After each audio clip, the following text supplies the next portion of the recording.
আরে ভাইয়ের এই এক্সারসাইজটা কেমন চেনা চেনা লাগছে।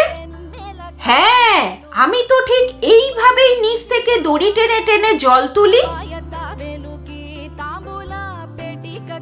মা, আমি যেটা ভাবছি তুমিও কি তাই ভাবছো?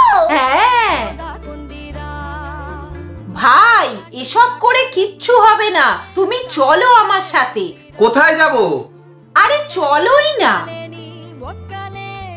নাও এবার এক বালতি জল তোলো, দেখো তো কিছু বুঝতে পারছো কিনা। চলো এবার। এ নাও, এখানটা ঝাড় দাও, দেখবে সেম এক্সারসাইজ হবে। ঠিক আছে। যাক বাবা, এই সুযোগে আমার কাজগুলো তো হয়ে গেল।